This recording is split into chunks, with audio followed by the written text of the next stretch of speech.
So I'm working on this Cj-7 today. I got the transfer case done on the bench, waiting for the silicone to sit up, and I pulled it apart and it was what I suspected. So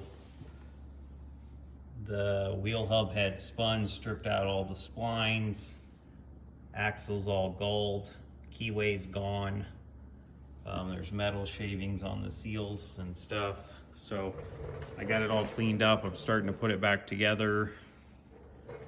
These are a little different than like a modern rear end. They have an inner seal and an outer seal. So the bearing in there is not relying on gear oil to get lubricated, it's relying on grease. So I packed that full of grease, and the inner seal will keep gear oil from washing that grease out, and it will also keep the grease from going into the axle tube and losing it, and this outer seal will keep the grease in and debris out. So a little different setup than a modern vehicle. I've got the backing plate all cleaned up, both sides, and the way this goes is the shims would go on the wheel flange next, and that sets the preload on the bearing. Then the backing plate works as the retainer. This seal goes on the outside of the backing plate, and then a dust shield like that.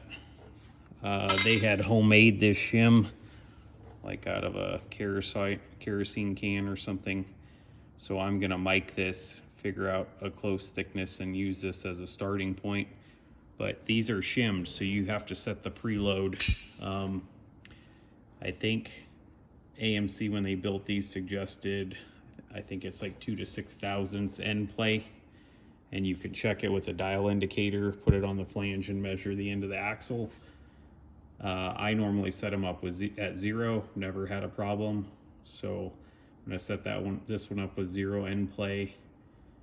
And so I'll get it together without any sealant, check the end play, adjust the shims as needed, and then when I put it together final, I'll spray this shim with high tack or like ultra copper spray. That will seal the shim to the flange and the shim to the backing plate. And then I'll put a thin coat of silicone on the back of here and a thin coat of silicone on the back of this, and that will keep everything clean, lubricated, and the elements out of there. So I'll show a little video when I get it done. When you adjust the shims on these, you take a dead blow. So I'll get it all bolted together, and you smack the end of the axle with the dead blow. That'll kind of settle the axle, and then you check the end play.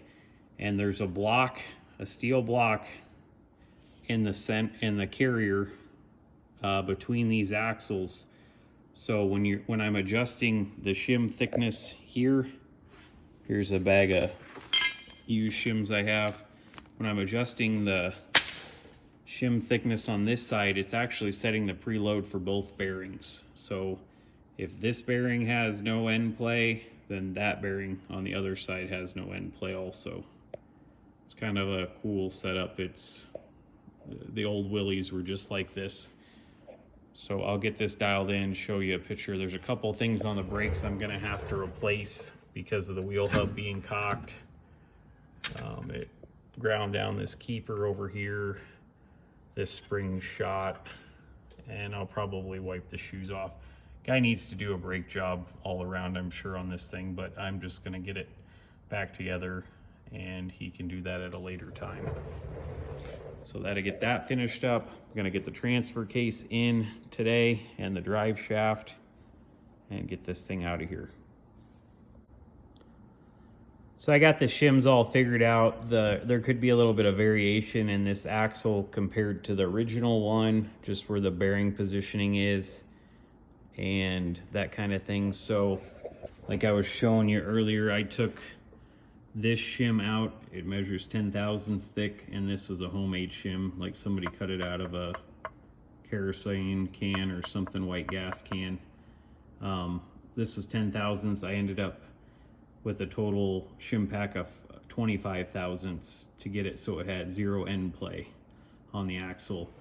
And then I went ahead and shot these with ultra copper sealant, so that will keep gear oil or wheel bearing grease from seeping out of the shims.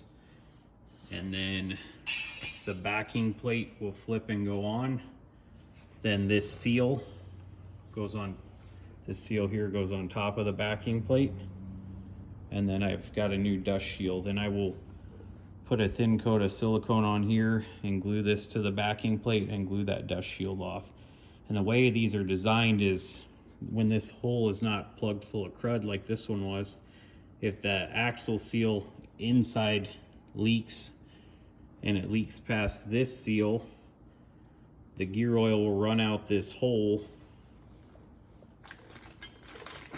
and get directed by this dust shield out the hole instead of getting on the brakes. So I'm gonna get this back together, get the wheel hub on, get it all torqued. I did go ahead and replace a couple things on these brakes. This spring right here, the blue one, was broke. This was popped out for the adjuster. It was popped out of the spring hole, so I took that off and then turned. This keeper for the nail was rubbed almost through. I changed that.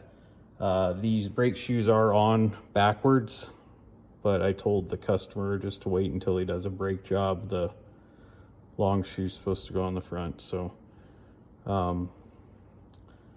take care of that at a later time and get this together. And then I got to change a transmission seal, and then I'm putting the transfer case back in.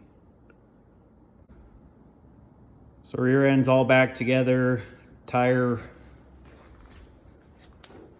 won't fall off.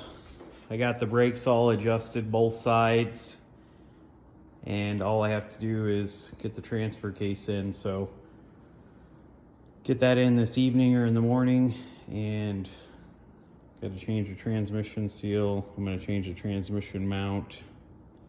I think that's about it. The customer degreased the skid plate for me, so that should go in nicely and not get me all grimy. And get this thing out of here.